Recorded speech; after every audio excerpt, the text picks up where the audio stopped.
Ken, let's dive in a little bit to the mechanics here. I know one of the things that surprised me about this book was the description of medical kidnapping, where folks go to the hospital, say that they're nervous, and they have COVID-like symptoms. They're given some anti-anxiety medication, and then they're kind of they're hooked into the system because they've had this anti-anxiety. They're allowed to hold them.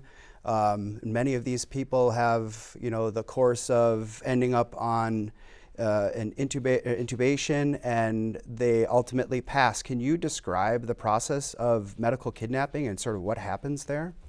Gotcha. Believe it or not, medical kidnapping is a term that's been around for a while, and it manifests itself in a lot of different ways. But here's how it manifested in this particular circumstance. So you pointed out correctly, somebody comes in, maybe they're short of breath, they've been locked in their house, being inundated with a terror campaign, propaganda campaign, and they think they've got COVID. They go to the emergency room, they get a test, they're shown to be positive for COVID. Now they're in the machine. Now they're obviously upset.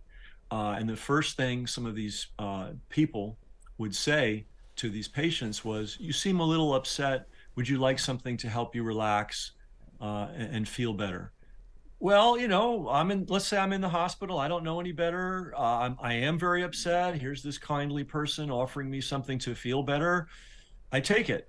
The moment you take that, you are now in a new legal category. So let's talk about that legal category. All right. Hospitals generally can't just, send vans around and pull people off the street and hold them hostage, not yet.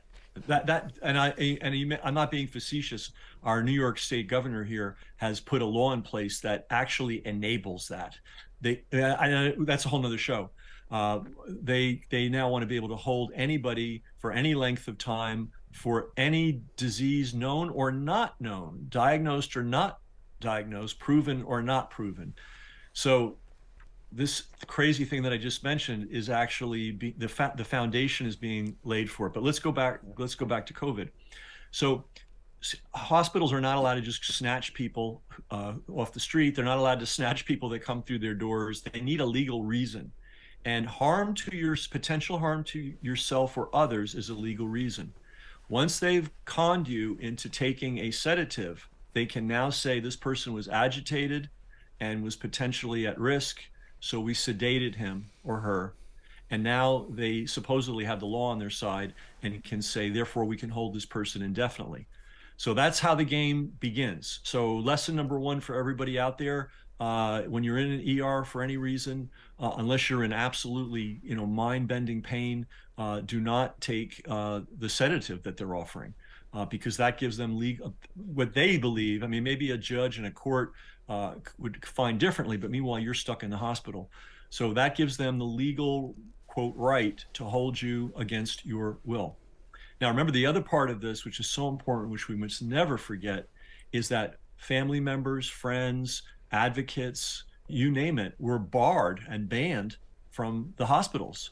So nobody could go to the ER with you. Nobody could sit in the ER with you. Nobody could talk with you as the doctor was giving these grave pronouncements or offering you sedatives. So this was another very important part of the setup. The third big piece of the setup, of course, was this blanket immunity that everybody treating COVID was given. Whatever you do, it's okay. We'll see how that holds up in court as time goes on. But that's what laid the foundation for getting people in the door and locking them in. And of course, money, they were paid. This surprised me, and I got this from our forensic accountant, who has decades in healthcare, AJ Dupree. She was in the book. That different states had different payouts for COVID cases, and we were all looking at New York State and California State, where it's like $12,000 or $14,000. Some states, based on weird formulas, were paying out $100,000 and more for every COVID case. Wow. So they are now really motivated to find that you have COVID and get you in the hospital.